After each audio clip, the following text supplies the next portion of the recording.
they had him. Hood only had 2 of his men with him, and the sheriff was backed by 10, all on horseback, while the outlaws were on foot. The bloodhounds had lost the scent, but that didn't matter. There was no escape. Hood thought he'd been clever. His trail led to a brook babbling enthusiastically as its waters sped downstream. It was natural to think he'd taken to the water, using it to mask his scent. But he hadn't been quite careful enough. There, on a branch beyond the far bank, a scrap of green cloth fluttered. Another brown thread was caught on a thorn further into the thicket. The Sheriff of Nottingham's horse huffed a relieved breath as he dismounted.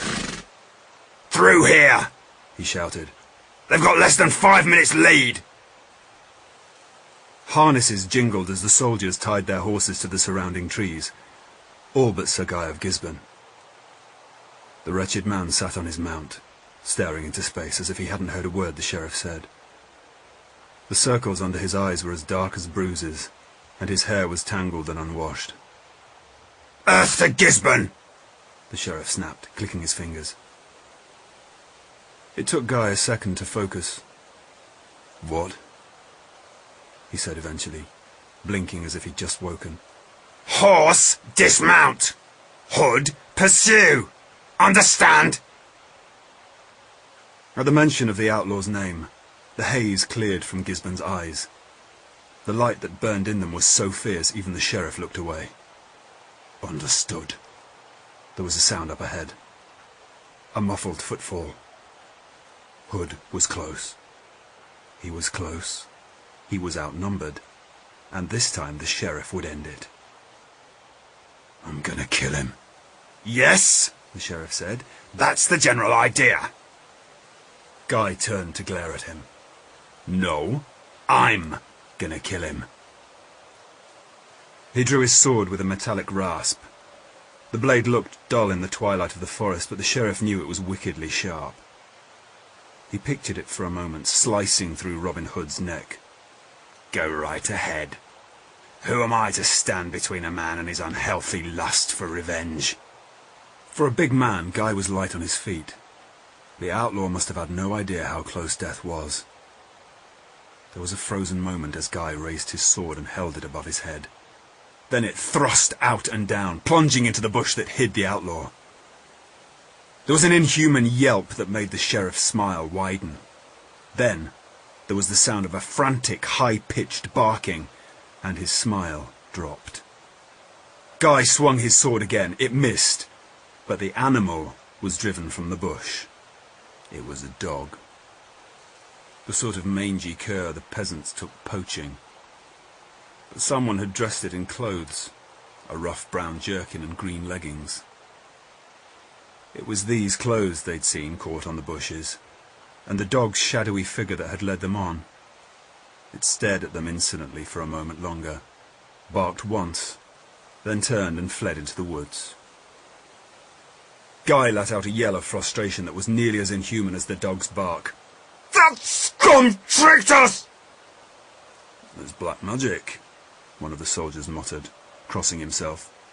"Transforming himself into an animal, cavorting in the forest like a wild thing, laughing at us in the voice of a beast. It's the devil's work. The mark of a witch."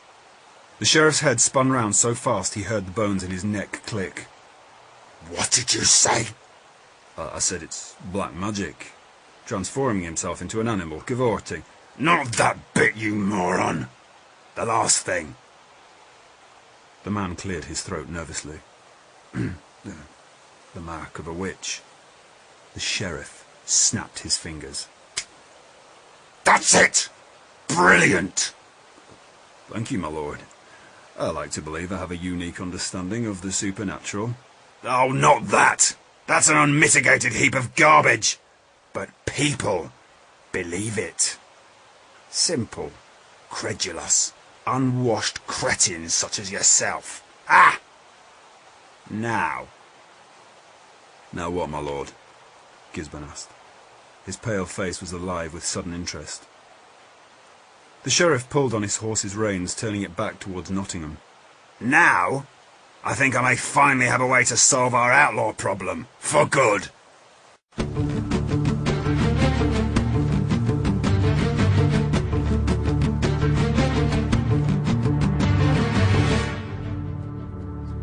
Guy woke the next day to the sound of hooves. His eyes blinked open on daylight, and he realized he'd been laying in bed half the morning. It never used to be this way. Before Marion's death, his dreams had been untroubled.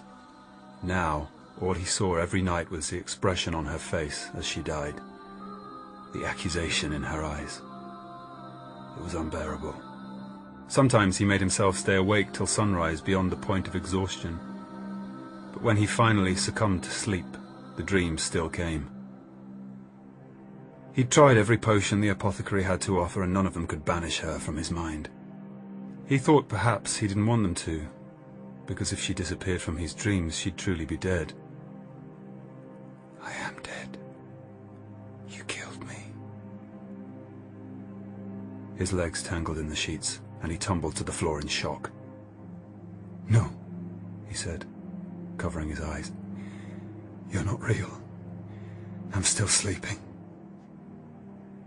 Marion strode towards him, green dress swirling around her legs, the sun falling in shafts through the window, casting an ethereal glow about her pale form.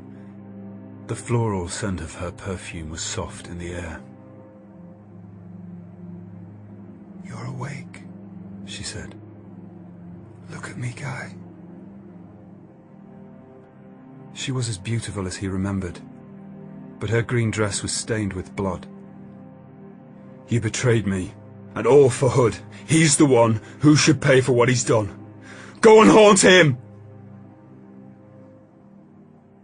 Marion smiled sadly as she faded away with the echoes of his shout. But when his voice had died, another, louder noise took its place. Someone was banging on the door. Guy dragged himself to his feet, pulling on his leather breeches and leaving his nightshirt to flap above them. The sheriff had seen him look worse. Except it wasn't the sheriff waiting at the door. Guy had never seen this man before in his life. He wouldn't forget a man like that. He was so tall he had to stoop to fit under the lintel. But there was something awkward about his height. He looked like he spent a lot of time trying to disguise it. Bony ankles goose-pimpled in the cool air above frayed boots. But the eyes, peering over a beaky nose, were an almost silvery grey, sharp and far too knowing. You haven't been sleeping well, the man said. His eyes narrowed. What gives you that idea? The man smiled, calm in the face of Guy's fury. She will forgive you. But first, you must forgive yourself. Guy took a quick, stumbling step back. What? Who are you? I'm Hugh Alvinson, the man said. Witchfinder extraordinary, summoned by the sheriff to rid these woods of the devil who's plaguing them.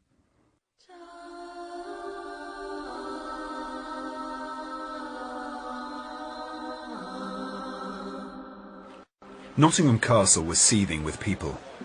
Much eyed them suspiciously as he shuffled his way through the crowd, face hidden beneath a deep hood. Even in Sherwood they'd heard the rumours. Talk about the sheriff's new strategy, the reinforcements he was calling in to help him in his hunt for Robin Hood. It wasn't exactly an unfamiliar story, but these reinforcements were like nothing he'd seen before. Who were these people? Take him, for example, wearing the coat made out of... Were those really weasels? And then there was another one who looked to be sniffing everyone who walked past. What was the sheriff up to? And there was the man himself, pushing past the skinned weasel coat and slapping the next man when he tried to sniff his shoulder. The sheriff mounted the stage to stand behind Gisborne, who slouched against a wooden pillar and scanned the crowd with over-bright, almost feverish eyes. Much shrank back further into the shadows as a hush gradually descended over the crowd. Friends, thank you for coming. You've no idea the pleasure it gives me to see, well, most of you here. You're all, every one of you, experts in your field.